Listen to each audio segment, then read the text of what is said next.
Yes, nkwaniriza ku day 8 eya web designing era nga munange nkukulisa omwaka 2025 ate nenkwagaliza 2026 ogujjudde emirembe n'essanyu. So video zino tulawo kuzita olumu munaye tekuba kwagala kwaffe oba oliawo tuba tukya editing zituukire ddala ku mulembe ku mutindo ogwo gwe weetaaga okusobola okulaba ng'ebintu bino obitegeera bulungi. So day 8 olwaleero okutandika ne day 8 okweyongerayo kino kigenda kuba kyanjawulo mukko. Tugenda gatta techniques zetu tuyiga emabega tukole web page ennungi oba website ennungi. Bwe tumalira okuva wano ku day 8 paka day 30 kati tutandise ebiri serious, ogenda kuba omaze okuzimba website eyiyo ate ng'eri ku online. So kati olwaleero ngenda kulaga biki bye weetaaga okuzimba website ennungi. So tugenda kutandika olwaleero ne phase 1. Phase 1 tugenda tutandika ne kitugenda okuyita planning. So bwe tumala okuplanninga tugenda kozesa techniques zonna zetuze tuyiga mu day 1 paka day 7 then tuzikozese okuzimba web page. So let us go. Mu planning phase eno gye tutandise ogenda kwetaaga bino wammanga akozesa essimu ogenda sooka otuyambe mu katono. Eno planning phase tugenda gikozesa computer kubanga eno planning gye tugenda okukola template gye tugenda ozimba software gwe tugenda okukozesa wa computer. Ngenda kukulaga engeri gye tugenda omukozesaamu such that tu planninga web page yaffe nga bw'enaalabika nga tumaze okugikola. Bwe baba banazimba ekizimbe bayinginiya basooka ne batula ku mpapula ne bakola plan. So naffe tugenda sooka tukole plan ya web page yaffe. Era kansooka enve eno yonna ngenda kusooka nconnectinge ku internet. So let me switch on my internet connection. Yes, now I'm connected. Tugenda genda mu Google tusearchinge software gwe bayita Lunacy. Lunacy software nagenda tuyambako okutuyambako okudesigninga web page yaffe nga bw'enaafaanana. Nga tonaba kuzimba web page sooka ogidesigninge olabe enaafaanana etya, wawe naateeka amapeesa, wawe naateeka bigambo ki, obeere ne plan yaayo. Bonaaba otandise okuzimba ozimba olina kwolabira ye developer omutuufu kye yandikoze. Tokera ku makya n'otula ku computer n'otula ku simu yaawo n'otandika kuwandiika code nga ky'owandiika okijja mu mutwe. Sooka odesigninge, sooka okube plan. So software gwe tugenda okukozesa okuba plan tugenda muyita Lunacy. Tugenda mu downloadinga ffenna ate tumukozese ffenna. Ogenda yiga bamukozesa okukola plan. Day 8 tugenda kukola ku ekyo planning of our web page. Then bwe tunajja day 9 and so on tutandike okudevelopinga web page eyo. So tugende mu Google tusearchinge Lunacy just like that. Lunacy. So let's hit enter. Lunacy ene option esooka eya icons 8. Lunacy free graphics design software and for desktop. That option gye tugenda okozesa okusobola okudownloadinga Lunacy. So let's go and download Lunacy. Tukirikinga ku option eyo esooka. Bwe tukirikinga ku option eyo esooka tugenda kufuna Hackable, Figma and so on. We don't want that. For what we are interested in tulaba waneeno bu option buno Mac OS, Windows and Linux. So kakati follow kuba tukozesa Windows tugenda londa Windows option. Tugenda kilikinga ku Windows. Sorry, I don't want to log in. Tugenda kilikinga ku Windows. Then bwe tumala kilikinga ku Windows. So let's now see. Etugamba get it from Microsoft. We don't want that. Bwe tugenda ku Microsoft egenda tuwanvuya ate mu login fe tugenda gamba direct download. Tulaba direct download buno options. Direct download 64 ARM Wingate chocolate.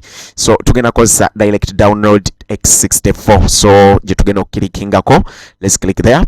Now bwe tukilikinga ku direct download software yagenda tandika okudownloadinga automatically. So nze nkozesa internet downloading manager oba IDM. So na bw'oba tumugine eyo tofaayo olukilikinga awo software eyo owa Lunacy ajja tandika okudownloadinga MBs 53.47. So let's start downloading. It is there downloading. IDM internet downloading manager downloading ku speed era eyo gye nasuggesti nzo okozese bw'oba oliawo bw'oba osogyinstallinga gikozese. Bw'onaaba tomanyi osobola commentinga mu comment section yawo wansi nti baginstallinga batya nenkulagirira engeri gyonna giteeka mu computer yo eyo bw'eba downloadinga ku internet ekozesa speed ekika ekya waggulu. So kanjirinde emaleyo internet download manager then tulabe bwe tugenda okozesa Lunacy okudesigninga web page yaffe. Tetugenda wandika codes mu Lunacy wabula egenda tuyambako okuplanninga web page yaffe enaafaanana etya. Good. So emaze internet download manager emaze. So bwe emaze ngina nyiga open nsobola okuinstallinga Lunacy. So olwayo tuli ku planning phase, tetuli ku development phase. Yes. So kakati wano tugenda kuinstallinga Lunacy mu computer yaffe. Software yagenda tuyambako okulaga designing ya web page yaffe batya bw'enaafaanana. Lunacy ono alimu ebintu ebyenjawulo ebigenda tuyambako okuteeka designs we tuzaagala. Tulinga bagenda okuba plan y'ekizimbe nga tunatandika kuzimba web page, sooka ogiplaningire. So katugenda tandika okuzimba web pages zaffe nga tukozesa techniques tusooke tuplaninge. So let me finish and launch Lunacy. Bwe mnyiga finish, Lunacy egenda kuggulawo. Here we go. Good. So Lunacy yino so far bobolaba wano wansi loading system fonts, tusooke tugirinde malirize eggulewo bulungi, then tulabe batewe tugenda ogikozesa okudesigninga. Lunacy eno mwattu osobola designinga ebintu ebyenjawulo ne bwataba web pages zokka, osobola designinga ebintu byonna by'oyagala. Bwe tugiguddewo etandise bwetyo. Bw'oba weetegereza waggulu eno tugenda tuyitamu mu Lunacy mpola, tuyinza obutagimalayo features zaayo zonna olwaleero, naye tugenda tulaba bagikozesa batya okudesigninga kyoyagala, such that oyiga okudesigninga web page. Bonaaba ogiyize ojja kuba osobola okwezuulira ebisigadde. Tetugenda giyitamu yonna kubanga erina features bungi. Bwe tugenda tugisome tugimaleyo tujja kumaliriza tuli mu day 20 kye tutayagala. So eno page esooka bagiyita tutorial page oba ekuyigiriza batya bakozesa Lunacy. Ekuteereddewo ka page akasooka gwe kosobola okutandika okukozesa welcome, ng'ekuteereddemu obufaananyi, ekuteereddemu ebintu ebyenjawulo. But however ffe twagala okudesigninga ekintu kyaffe from scratch. Bwe tugala from scratch kitegeeza tetwetaaga design za Lunacy. Wano ekuyigiriza batya bw'ogikozesa era bwe scrollinga n'enzira eno. Nkozesa kano kabako wansi okuscrollinga. Tulina ako ka X overlay. Bw'oba ojjukira nga tuli mu web page akutuwa kayita X overlay. Kyokka ate waliwo n'akali eno ku vertical ke tuyita Y overlay. Obuntu obwo osobola buscrollinga n'olaba ebiri wano mu Lunacy mu window. So eno gye tugenda okuyita working window muba mwe tugenda okukolera ebintu byaffe. So kakati nze saagala tutorial zaabwe, of course saagala kuddaawo kuyitamu, naye nze njagala kutandikirawo right from the go. Naye nga bw'oba oyagala osobola okusoma mu tutorial ezo mpola mpola nekulaga batya okikola. So okujjako tutorial ezo bw'otunula no waggulu waliwo ze tuyita tabs. Wali eyo tugiyita tutorial tab, then wali eyo home, help, AI, view, text, layers, edit and file. Ezo tabs. So bwe njagala okujjako eyo tutorial tab olaba erina ka X. So ngena ku ka X ako ku tutorial nkanyige, then tutorial tab egenda kweggalawo. Bwe maze okweggalawo tutorial tab ndaba waliwo page ezeguddewo. Ndaba wano waliwo new cloud document, kitegeeza ngena kukola document yange naye nga ngisavinga ku internet. Lunacy cloud kitegeeza byengenda okukola bigenda kwesavinga ku internet. Tulinayo new local document, wano mba ngenda savinga ku computer yange. Open, wano mba ngenda kugulawo document already gye nasavinga nyongerezeeko we nakoma. Import from Figma. Waliwo software omulala asobola okudesigninga nga bino bye tugenda okukola, akola nga Lunacy, bamuyita Figma. So bw'obanga wakozesa Figma naye ng'oyagala bireeta obyeditingire mu Lunacy osobola okugamba import from Figma, naye faawo si we tuli.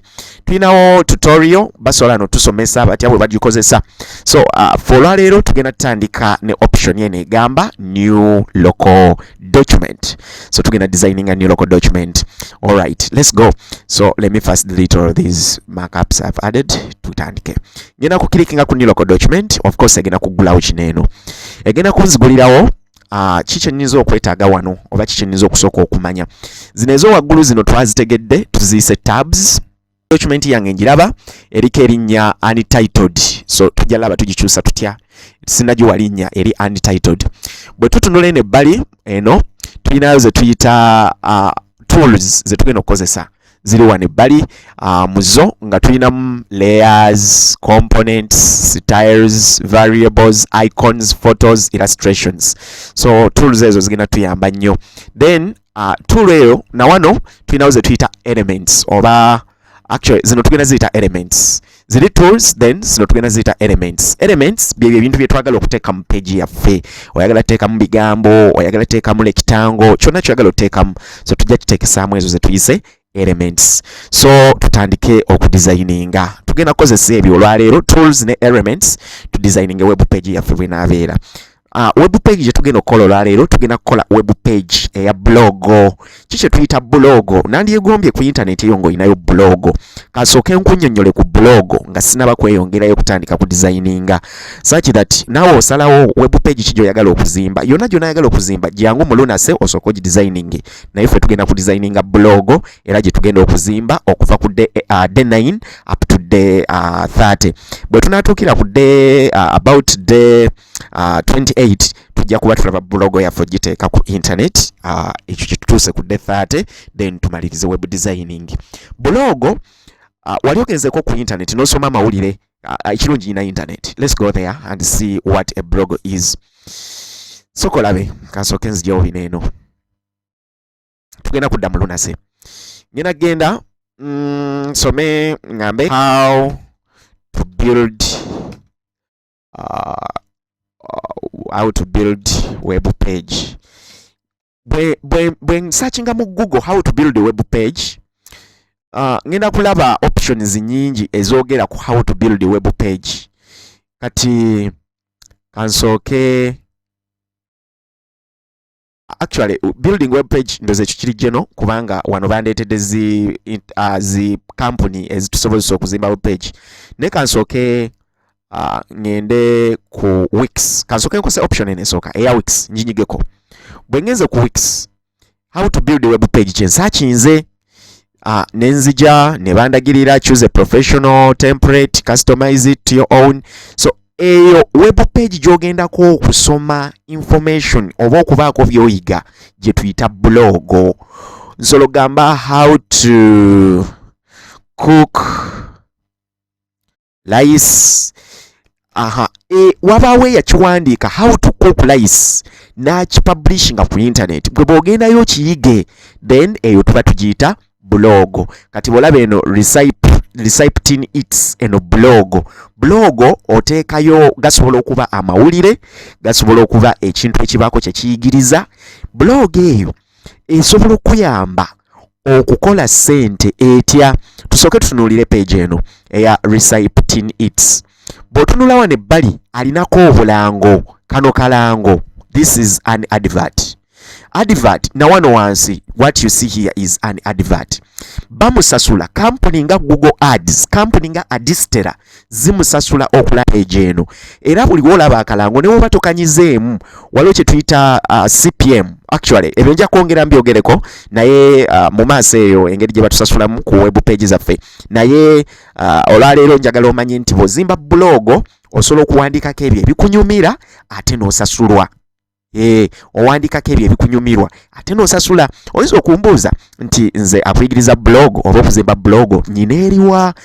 Mwattu nze ng'omuntu sente zenkola ku internet sizijja mu blog kubanga oba oliawo ninza okuba nga obudde obuwandiika sibuyina, naye goyinza okuba nabo of course.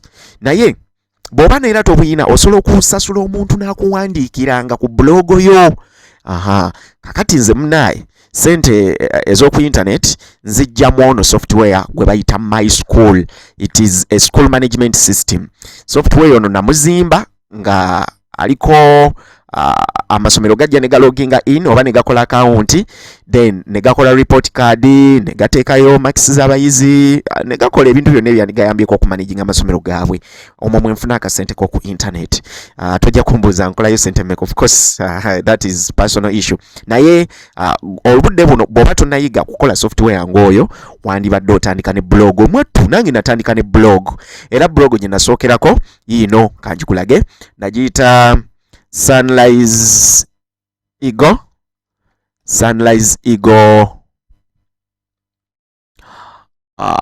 .blogspot.com. Mwattu ye blog gye natandikirako okuzimba. Era bo tugibikula olwaleero bibino bye yali esomesa how to recover data.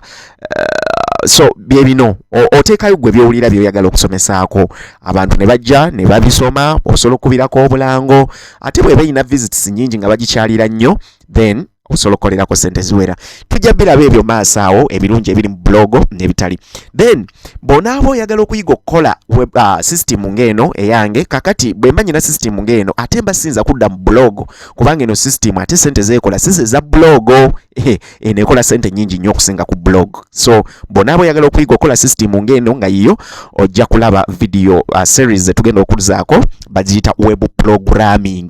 Kino kye tuli mukola bakiyita web development naye ate waliwo kye tuyita web programming. So ezo tujja okuddako okulaba era ojja kuyiga okukola system nga zino. So for the moment olw'okuba nti otandika butandisi tutandike n'okuzimba blog. So kakati tugenda zimba blog yaffe, tugenda soka tugidesigning mu Lunase. Bwe tumala okugidesigninga mu Lunase tuwe ekifaananyi kiki tugenda okuzimba mu reality. Now let's go. Tugenda soka tukwate wano ku elements zino, twaziyise elements zino ze tugenda okozesa, then nga zituyambako na zino tools. Tugenda soka tugende mu elements tulonde rectangle. Bwenkebera ne wasooka waliwo move, wano waliwo frame, wano waliwo rectangle, text, pen, image, avatar and so on, button, icon. So tugende mu rectangle, ngenda ku clickinga ku rectangle. Bwensongako, not clicking, bwensongako egenda kundetera shapes ez'enjawulo, rounded rectangle, line and so on. So nze ngenda kusooka, ngenda kulonda enesookera ddala eyo rectangle etali rounded. Nzije nji clickingeko, mouse yange egenda fuuka bweti dragging, nyige pesa lya mouse sirita ntambuze, tukiyita dragging. So bwe ntambuza njite kati eyo screen yange, nkubye screen nga bonajja mu browser kati maze okuba screen, this one browser yange wegeno yitira maze okuba screen, byonna byengenda okuwandiikako kakati ngenda biteekamu nga tukozesa ziri elements endala. Let's proceed. Tuddeyo mu Lunase. Bwe tuddeyo mu Lunase, screen yange yino njikubye era bwe malo gikuva nsolo gitambuza, of course njikirikingako nemezaako nenjitambuza nenjisa wenjagala. Bwe maze ekyo kano kankase wano, kano si ka Lunase, kano ka window kolaba ntambuza si ka Lunase, it's not part of Lunase, wabula ko yo software gwekozesa okurecordinga screen eno. So kankase wano, bwe maze okuba screen yange nga nkozesa rectangle, ene ebbali ndabayo features endala oba settings eziyinza okunyambako okulongoosa mu screen yange eno. Ngenda kusonga ku eno eya fill kitegeeza background color eyo ejjulawo. So kangene nyigewaawo ku fill, nsobola okukyusa color nenjifuula white, tugende tunyige ku color eyo ku kasaaka ako akali light primary, ngenda kanyigako, ngenda kufuna eyo tugiyita color palette. Waliwo colors ez'enjawulo, waliwo eyo solid, waliwo gradient, waliwo radio nga kale eva wakati. So ndaba colors ez'enjawulo, so ngenda kulonda solid. Nsobola okwagala nti fill yange ebere gradient nga colors zikyuka, naye for the moment ngenda kozesa solid. Kanjirekawe wasooka, then ngenda tambuza kano kasaako nkateeke mu color gyenjagala. So screen yange background kebere ya white. Good. So awo tumaze okusettinga screen. Bwe mala ekyo ngenda kuddayo ndeeteka rectangle akalala, nkube ka rectangle munda mu kano. Nkakube nga width yeyo tuli mukola template. Nawe jazimba gyoyagala, nzireyo mu color kano ndoza nkakole nga ka red, omukwafu, ndi mukola ka top bar, ndi mukugezaako okuzimba web page yange bwenaafaanana. So kati bwe manka maze kangende mu elements still, nondeyo text, nzije nkirikingawo. Bwe nkirikingawo kase egenda kutemya, ntandika okutypingamu ebigambo. Ngenda giyita my new blog. So kyonna kye tunayita website yaffe, tofaayo ekigambo kyotypinzaawo, it is just a placeholder, kijja kuyambako wali ng'ozimba okulaga kikyennyini kyolina okuzimba. So bwe mala okitypinga ngenda kujja eno mu settings, of course ndaba ewali color white, nkireke mu white. Ewali 12 awo kankireke mu white. Bwe nyiga ka arrow ngenda londa size kankiteeke nga mu 24. Regular, wane wali regular njagalawo nnyo. Nsolo ki extra light, thin nga kiwewere, extra light nga kiwewuka, light, regular, medium, semi bold, bold, extra bold. Kankiteeke mu extra bold kikwate nnyo. Wane wali inter nsobola okukyusizaawo font face, njagala kirabike kitya. So let me choose just a 15. Good. So ekigambo kyange ekyo kati njagala kifitinga wali wakati, kankiklikingeko gumu, nsobola kitambuza ne mouse nenkinyigako nenkwatirayo nentambuza, oba nsobola okugenda ku keyboard nenkozesa bu navigation key buno bu arrow obusonga, bwe nyiga akasonga wansi kidda wansi, bwe nyiga akasonga ku right kidda ku right, bwe nyiga akasonga ku left kidda ku left. So eyo ye title yange eya website yange bwe gy'okufaanana bwekyo. Kankyongereko katono waggulu. Good. So ngenda kujja wano nsobola okujja nenteekamu epeesa, kanyige ku button.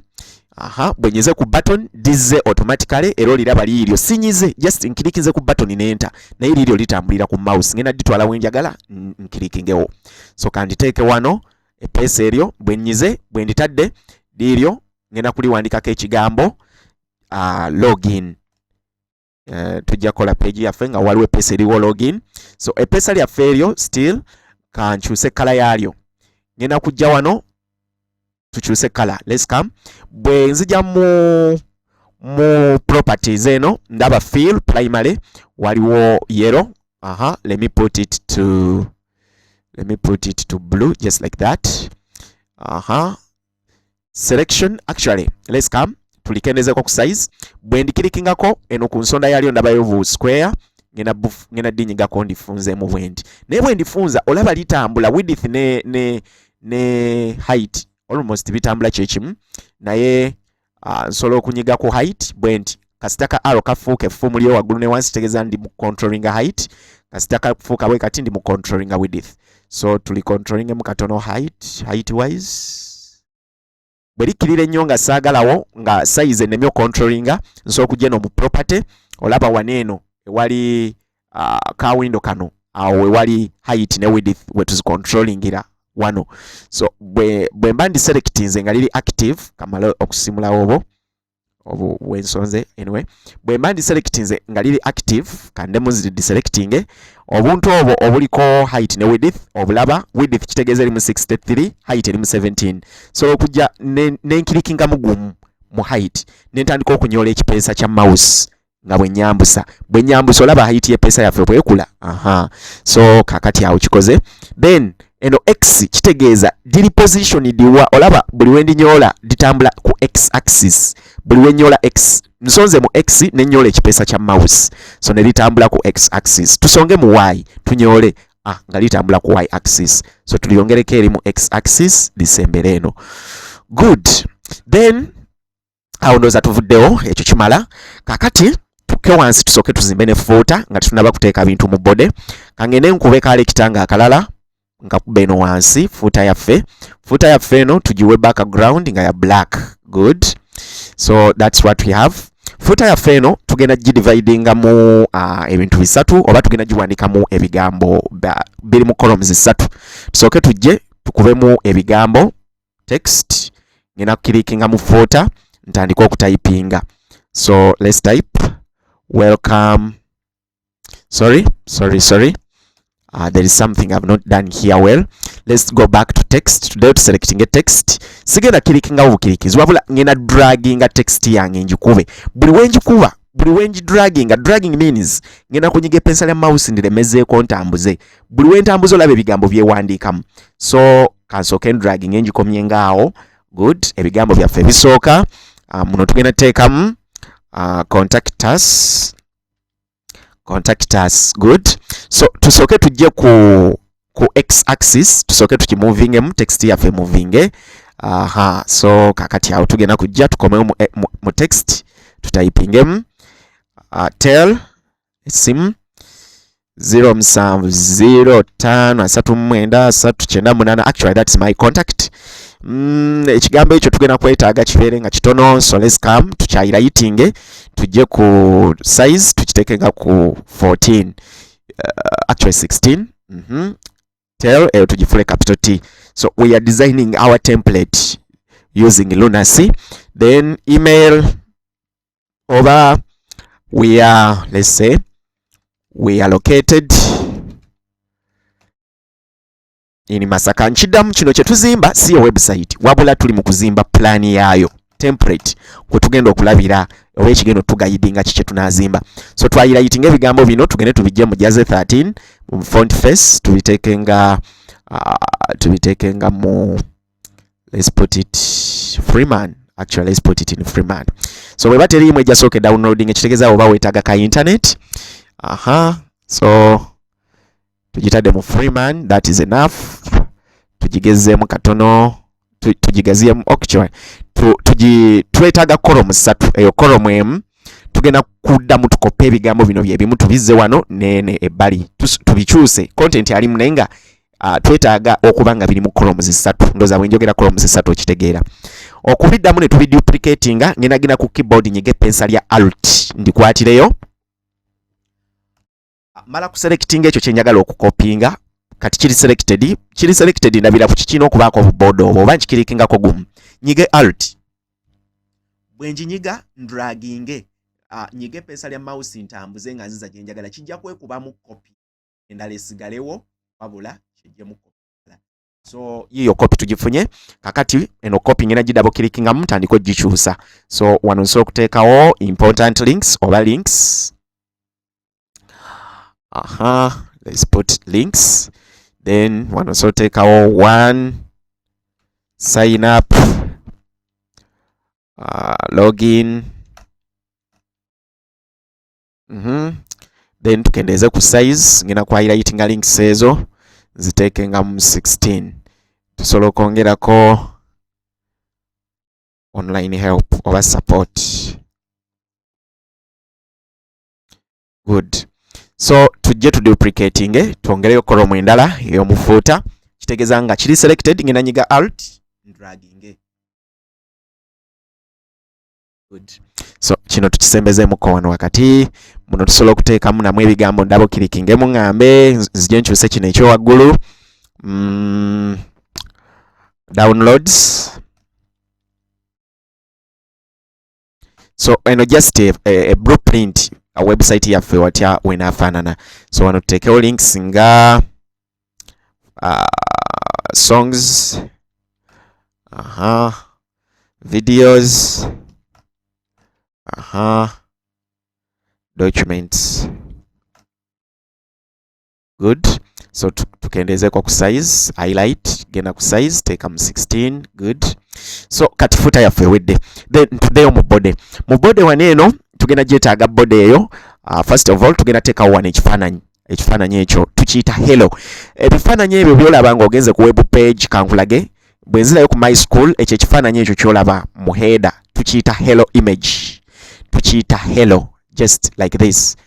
Hello this. So eyo section era bwe tuba tuzimba page tugenda giyitanga hello page.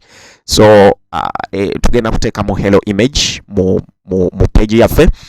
Kati wano tugenda kugenda mu photos. Good. So tugenda genda wano mu tools tulonde photos egenda tuleetera ebifaananyi ebyenjawulo obiraba ebyo ebifaananyi birimu kati ffe tujja wano ne tusaachinga twagala hello, twagala ekifaananyi kya hello.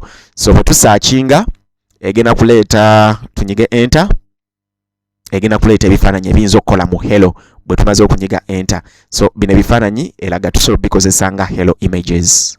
Good. So tulondeyo ekifaananyi kye tuyinza okukozesa naye nga tetunabateeka mu kifaananyi ekyo. Anyway kankiteekemu tulabe batya bwe tugenda okukola. Kanondeyo ekifaananyi wano eno kanonde kino kinyumidde bwe nkikirikinzeeko kiikyo kizze ne mouse kankiteeke wano. Good. So bwe nkitadde awo kankisike kisemberere ddala kuno. Genda ebifaananyi bino just placeholders. Si bye ebifaananyi bijja okubeera mu page yaffe eyaddala gye tujja okuzimba wabula bituyambako okumanya nti wano nja kusaawo ekifaananyi wano nja kusaawo kino. So ky'onaayagala okuzimba mu page yo olina kisooka kirabira wano kidesigningira wano. This is just a plan of our web page. So bw'ozimba page ng'olina plan oba omanyi ky'ozimba naye bw'ozimba ng'obijja mu mutwe nga tolina plan oba olimba. So let's proceed. Ekifaananyi kino ngenda kigezaako nkisindike waggulu oba ngenda kikendeeza mu width naye bwe nkikendeeza olaba nga ne bwe nkendeeza height ne width ekendeera. So ekifaananyi ekyo height yakyo tekendedde bulungi. Kakati tuddeyo wali we twadde tusetingira width ne height ne x1. Bwe nkendeeza width ne height ebadde ekendera lwansonga byonna biri locked byonna bisibe olaba akakufulu ngenda kaanilookinga ngenda kanyiga keesumulule then kitegeeza bwe mala okasumula bwe nkendeeza height ekendeera yokka olwo ne width mba nsobola gicontrollinga yokka singa mba nkasumuludde. So let's now minimize the height. Kifaananyi kyaffe tukisembezeeko tukiwanvuyemuko. Good. Okay, so I think that is enough now. Kyeniza okukola tusobola anyway tusobola kiweta amakoona bwe nzize wano bwe mbadde nkimaze okikola nenzija nenkirikinga wano waliwo smooth corner radius waliwo ne independent corner. Independent corner bwe njinyiga buli corner liba liweta lyako ate lather bwe mba mu smooth corner radius buno budoti obuli munda bwe nyiga ne dragging amakoona buba buwete corner like bukola border nga ya corner. Then bwe nyiga eno independent corner olwo buli corner mba nsobola difuga lwalyo, buli corner mba ndifuga lwalyo. Nsolo ga lino libeere bwe lityo. Okiraba amakoona tegagenda nga bwe gadde gagenda wali mu smooth corner radius. Anyway, let's proceed. Kifaananyi kyaffe tukiteekaawo katukyambusemu waggulu kikone kuli amakoona tugajjeyo kibeere flat nyiga omwo ne draginga. So naye ekifaananyi kyaffe ekyo kiwanvuye nnyo, ekyamazima kiwanvuye nnyo. Just kasitoyi ze bakiteekamu tuleete kino ekina horizontal kiri kiwanvu, tuleete kino ekina horizontal. So ekiri horizontal kankireete nkiwummuzaawo. Okay, nice. So ekifaananyi bino bw'obiraba just birimu watermark, tetujja bikozesa nga bwe tubadde tulina bikozesa nga tetujja bikozesa mu web page zaffe, wabula bikolanga prototype oba planning. Now bwe nkinyigako ndaba image filters, nsobola ogenda nenkikyusa hue, saturation and so on. Okay, let's proceed. Kati kanzijemu kalooko nkigaziye width kimaleyo screen. Good. Nkikirizemuko. Nice. Kakati ekyo nga kiwedde, ekifaananyi kyaffe kino tugenda kiwandiikamuko ebigambo, naye nga tetunakiwandiikamu bigambo tusooke tukiteekemu ka overlay, tukibikkeko ka kala akanaasobozesa ebigambo okulabika.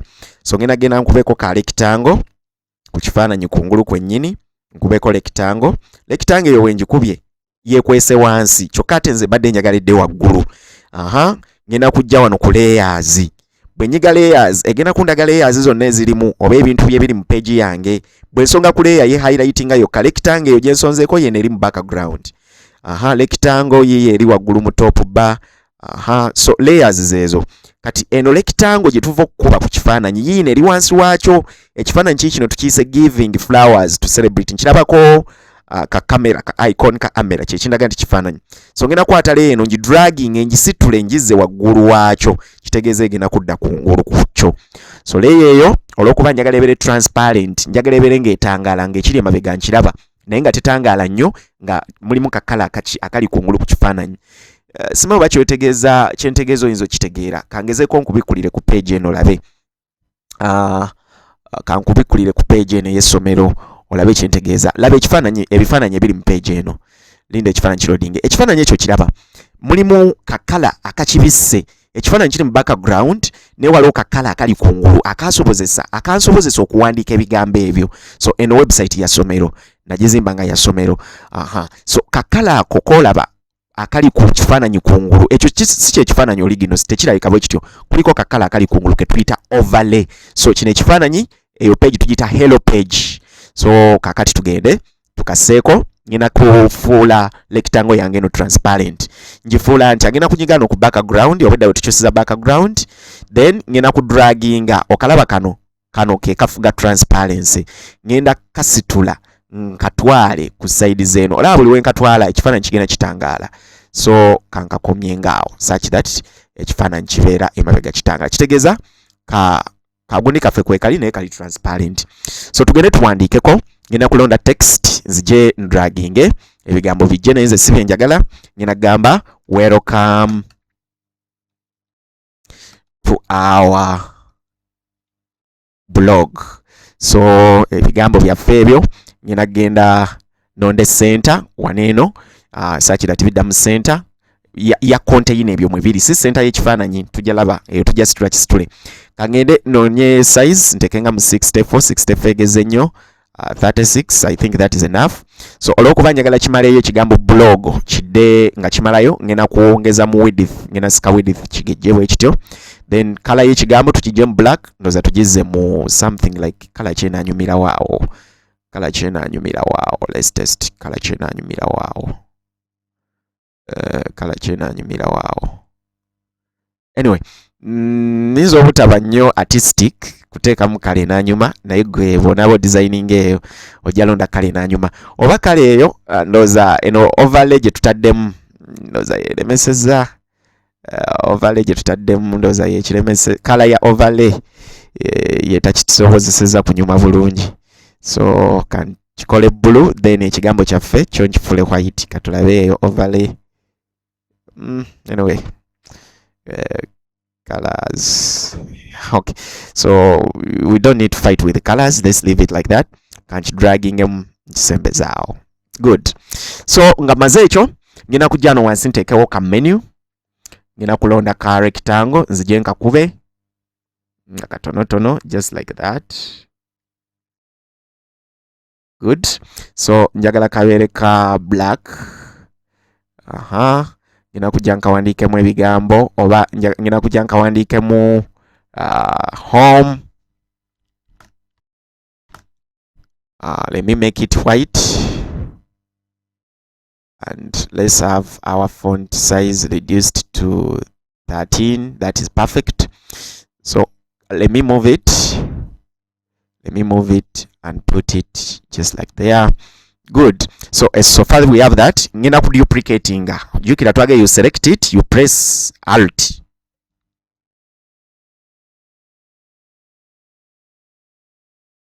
Sorry. Ctrl Z to undo. Whenever you do a mistake, you can undo by pressing Ctrl Z.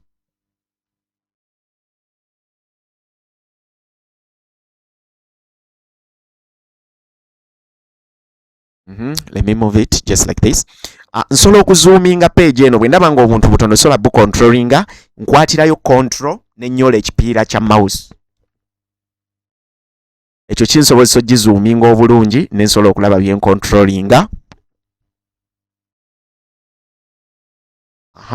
Let's make this login. Good. Let's duplicate it. Sign up. So this is just a menu. Sign up.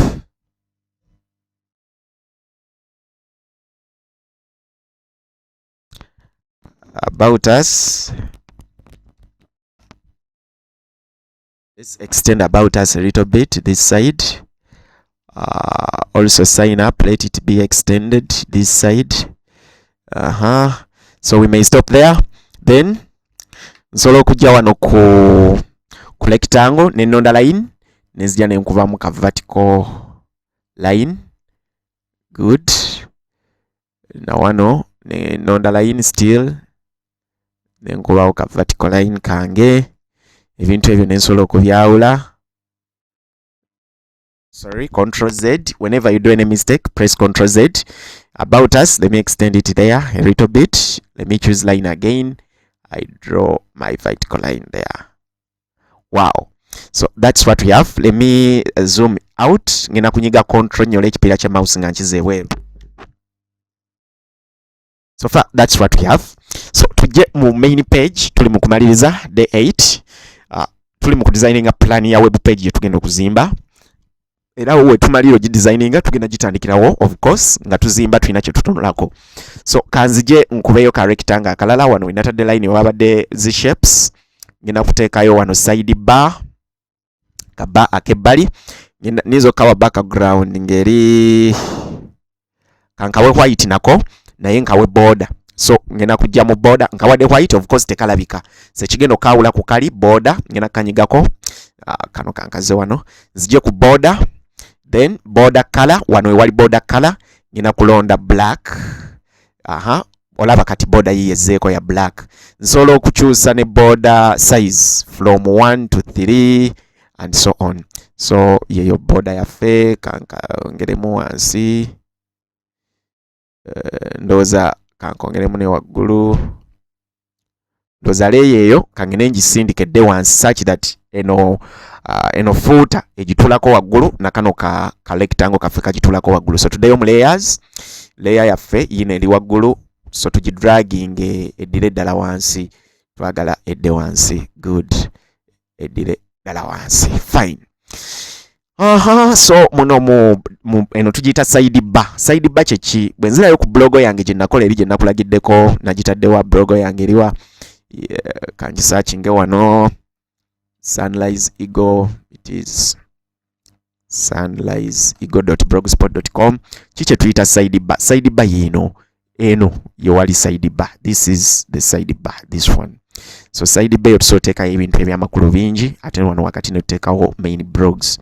So siri mu kudesigninga kifaanana kino ne just ndi mu kulaga blog biki byebaako parts ennungi oba blog ennungi parts kyezibaako ebaako side bar. Kati wano we tugenda oteeka main page. Mu main page wano tugenda teekawo obukad, kantekewo obukad, kantekewo buli bw'oba tokyagala okiselectinga okiklikingako n'onyiga delete ku keyboard so kivaawo. Kantekeko nerina rounded corners, tugenda teekawo cards nerina rounded corners naye baba corner nga zeroundinze nnyo. So bwe ziba zeroundinze nnyo ngenda kujja wano we twa controllingidde width okukola bakakona ka icon ke corner eri 28 ngina kendeeza ereme kuba rounded so much just like there. Okay, so ngena kukendeza muko ku size, then ngina gireta eyo card mwe tugenda okuteeka amawulire gaffe. Kati yagina kuba press holder ya mawulire, kitegeeza oba blog bye twagala owandiikako user ajja bisanga biri awo. And duplicating cards ezo nendo za background tugikyuseemu ebeere just like that, grey. So let me duplicate. So okay, nkendeze ku size such that bubeerawo nga busatu mu body nga tebuli mu side bar.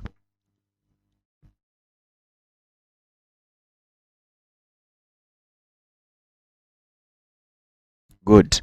So kakati bwe mala ekyo ngenda kubiselectinga zonna ezo card, ngenda kukilikinga kwemu, nyigireyo shift, nyigire ne kwesembayo, kitegeeza neyo wakati baba gitwaliramu. Bwe ntyo male nyige alt nziremu dragging nga nzikiriza, kitegeeza zonna nzikopinze. Sorry, tekikoze unfortunately. Let me try again this. Anyway, yeah, eno copy etwalemu. Let's do this. So tugenda copy name tugisindike. Oh, sorry, si copy nze.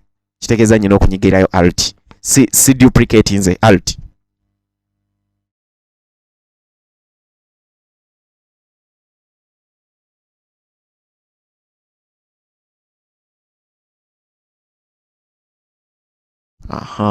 Good. So neno tugiyongezeemu wano. So obwo bukadi bolaba bwe bujja otereka amawulire gaffe, title, user byonna bye tunaaba tutadde ku page yaffe.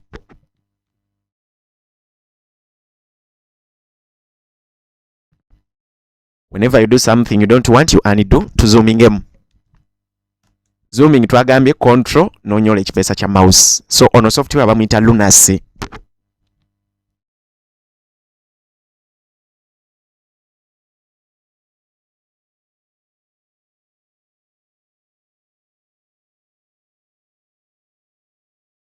Good. So kitegeeza amawulire gaffe gajja kulabika bwe gatyo ku page. Then mu side bar nayo tulina bye tujja oteekayo. So tusobola okugenda mu side bar nayo ne tukubayo obukadi bwayo.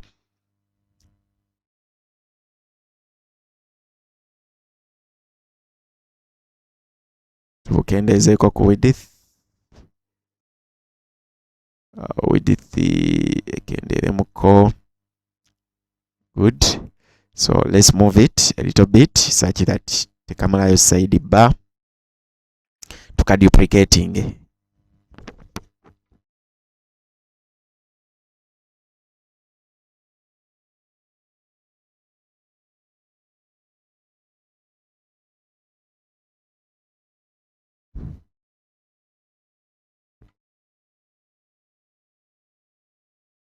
Kitegeeza neno tuba tujja teekayo amawulire. Let me undo. Let's duplicate. Bwe ngamba duplicate ntegeeza alt.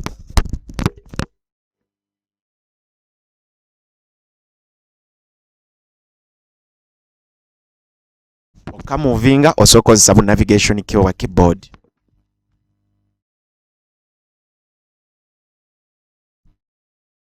And do Ctrl Z. Bwolaba nga byo duplicating nga tebijja bulungi ozoomingamu in. No duplicating ekintu ng'okiraba bulungi.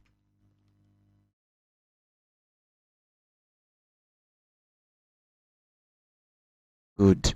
So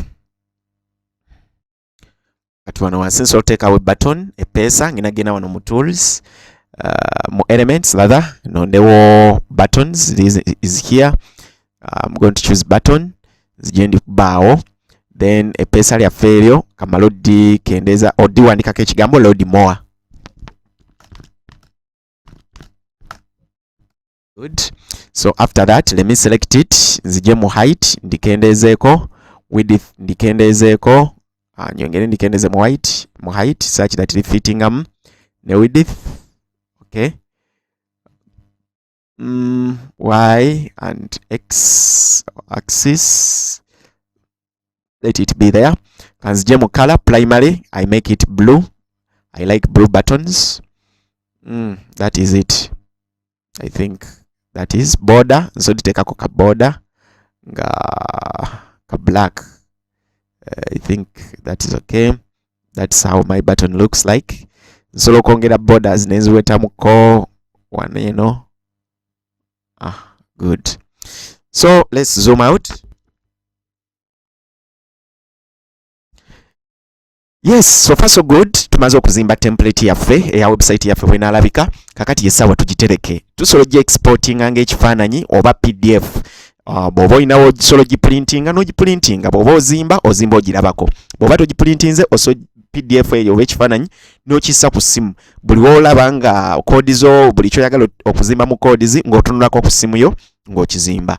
So kakati tugenda ku exporting oba tugenda gisavinga template yaffe. Ngenda kujja no nyige ku file. Let's come on file here. Let me first file save as. So ngenda londa save as. Good. So untitled.free nze ngenda tekako template 1 oba let's call it template 1. Kiche tunajjukira ndoze ekyo kubanga eno template gye tugenda okukozesa mu nnaku ezisigadde. Bwe tunamala okuzimba eyo tujja giyita home page kwe tutandikira, then bwe tunaaba tumaze ogizimba mu day 9 day 10 day 11 tujja kudda ate tuzimbe pages z'omunda. So tujja zimbayo template endala. So let's call that template 1. Tugiteeke wa ku desktop kungulu oba tugiteeke mu 30 days website designing. Eno folder gye twakola eri dedicated ku websites zaffe. So tugiteeke munda, then wano mu save as type we wali ekinyusi ngenda kulonda nsobola londa PDF oba JPG. So for this moment tulonde PDF ndooza tekijjeyo oba tulonde ekifaananyi JPG. So kitegeeza tugisavinze nga kifaananyi. Let's save. Bwe tumala okukola ekyo egenda kusavinga naye esooka netusaba yo nga yo tugisavinge project yaffe nti bwe tunaba tulina bye twongeramu tujja kudda buzzi. So tugenda kuddamu tusavinge nga .free. Eyo nayo tugiteeke mu kanjitwale mu documents. So ngenda giyita template 1 project. Enjawulo ya project ne template. Project ako ka .free kitegeeza bwe nadda mu project nja kwongerezaako nja kuddamu ndabe bino byonna, naye template eri gye tusavinze ng'ekifaananyi ngenda kulaba kano kokka ke tuva okudesigninga. So tusavinge. Kitegeeza bwe tugenda mu 30 days web designing ekifaananyi kyaffe gye kiri. Template yaffe yino gyeri template 1. So olw'okuba tugenda kudda mu buto bino byonna tugenda bisiimuula kubanga ino folder bulijjo gye tukozesa. Zino kodi zizonna nze nziggyemu naye. So tusigaze folder nga nkalu tugenda tandika okugizimba nenga tuzimba kino ekifaananyi kye tuva designinga mu Lunase. So bwe tutyo bwe tukozesa Lunase okudesigninga web page yaffe. Just template netuyambako okubanga tugenda kuzimba website eyaddala. Developer yino omutuufu ekyo ky'olina okukola olina osooka no developinga template, no developinga plan kyogenda ozimba kifaanana kitya. So kati kyekyo ekifaananyi kitegeeza page gye tugenda developinga egenda kuba efaanana bweti. So bw'okuba plan oba omanyi gy'olaga, naye bw'ozimba nga tolina plan oba tomanyi gy'olaga. So bwe tudda enkya ku day 9 tugenda tandika okuzimba ekintu ekyo, ebyo byonna tubisemu nga bw'obiraba, buli kimu nga bw'okiraba. Zino kaadi zituziseewo side bar tugikole, tugenda kuba tulina kwe tulabira era tugenda kwanguyirwa nnyo. Nkwagala nnyo munaye, likinga, subscribinga, eyo yebadde day 8 munaye tosubwa day 9 kubanga awo tugenda otandikira okuzimba website. Ate wetumalira day 30 ogenda okuba olina website eyiyo ku internet nga ate ekola ne sente, kuba tugenda kufisayo ennaku okulaba bakola batya sente. Kaziwe Patrick gemanya bw'oyagala okunfuna enamba gy'olaba ku kifaananyi ekyo kye tuva designinga ye namba yange, osobola okunkubirako WhatsApp ne twogera. So we meet in day 9. Love you. Big up.